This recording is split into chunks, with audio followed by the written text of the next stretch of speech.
Hey guys, welcome back to another Salmon Slayers TV video. I'm Nick, and today we will be going over how to tie hoochies for salmon fishing.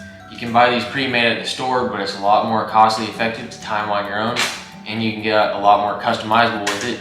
Put some stuff out there that other guys just don't have in their box. The thicker the line, the better connection you'll have between the tail end of your flasher to your hoochie. It'll spin better and it'll just give it more action compared to a thinner diameter line. So for this tutorial, we'll just go with 40. It's a little easier for you guys to see as well. For me, 42 inches is about from my chest, full arm's length. So we'll cut that right here. Edit that out. 42 is a good number for kings and blackmouth. You might want to go a little shorter for summer coho just because they tend to be nippier fish. They want more roll on the hoochie. So we're going to take the tag into our line. We're going to put our first hook on. This is a 4/0 salmon hook for king salmon, but you can size down a little bit if you want to go for coho. We're going to do 6 to 7 wraps.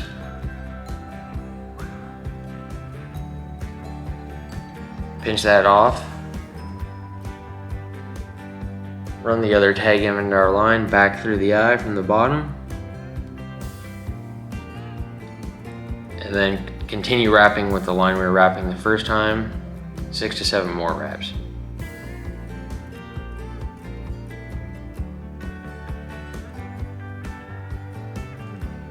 You're going to pinch all of that, make sure it's clear of the hook, and pull it all through. It's kind of hard for you to see, but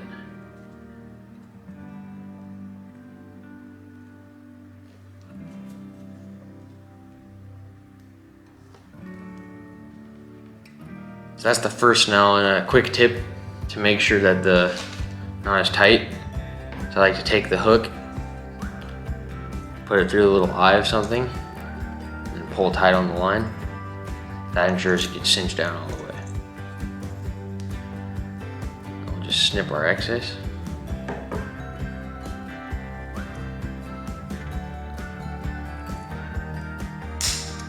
We're on to the next knot. Now to put our leading hook on, we're going to go to the top of the tag end, put it through the back of the hook, and slide it down our line until it meets our first hook. Now this part's important. This will set up your spacing and hook direction. So what you're going to want to do is make sure one hook is facing the opposite way. So if the fish comes from this side, it gets hooked, or this side, it gets hooked. Just helps you get more hookups. And then what I like to do, space the hooks about 1.5 to 2 inches apart. And sometimes what I'll do is I'll slide a bead in between just for more attraction, but you don't have to do that.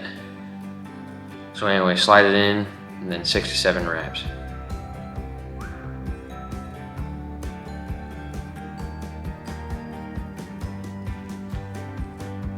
Back up to the tag again, and feed it through the bottom.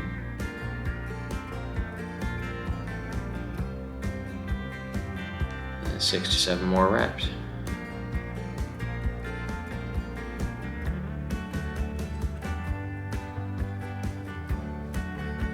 Pull all the excess through.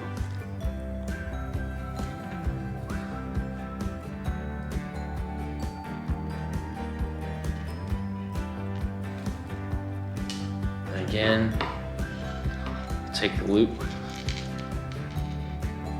It's tight. So there you go. You have your 2 hook setup, and you can see if we lay it down, one naturally faces each direction. Have good spacing. Now for the hoochie placement on your hooks, you can see if we were to slide it down the line right now, the end of the hook would go up in his head and it would be right here, which is good. You'll catch fish, but you're not going to get the short strikers, that nip at the end of the tentacles. What you're going to want to do is space the back hook just outside of the skirt so you get short strikers and the ones that fully commit. So to do that, we slide a bead down our line. So we take the line, thread it through the bead, slide it down to our hooks just like that. Now when we go to put our hoochie on, since we have our bead,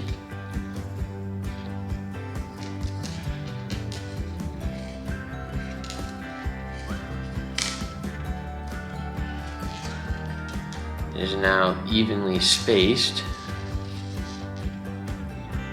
Slide the bead up in his head. As you can see, our hooks lay right at the end of the tentacles, so we'll get short strikers, all the fish that are gonna bite.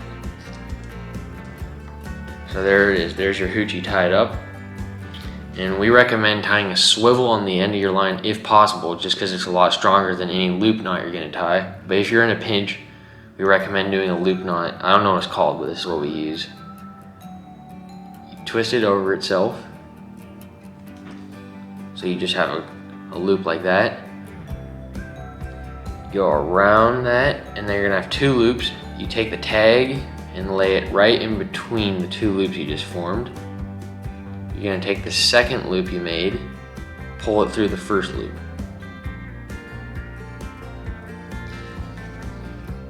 That's really strong. It's not gonna slip, and it's not gonna break as easy as just a normal overhand loop with doubled line. Cut our tag. Alright, when it comes to connecting your hoochie to your flasher, you're going to want to make sure you always connect it to the big end of the flasher. As you can see, this is a Gibbs flasher, has a narrow end and a big end, and they're nice because it only lets you connect it to one end. You know that your hoochie connects to this end. So you drop it in there, close it shut, and you're ready to fish. This isn't always the case. Over here we have a hotspot flasher, and you can see it doesn't have a clip, it just has two open ends. But you can see this is the wider section, so you're going to want to connect the hoochie to this section. This will be going to the line that's on your reel. Now for the customizable part of this process, you can use all different color variations of beads and hoochies. They make different patterns as well as different styles. You have the mini hoochies, the needle profile, and the ace high fly. This is more of a fly than it is a hoochie. Less rubber and plastic and more flashy material. So yeah, another thing we like to do is we'll take mini hoochies and put them inside of the big ones. This creates kind of a double effect. Instead of a bead, you can do that. This worked really good for Koho this year. Alright guys, thanks for watching the video. Be sure to pinch your barbs out there if you're in the Puget Sound. If you have any more questions, leave them down below. Maybe we'll make a spoon video. So, that being said, tight lines and we'll catch you next time.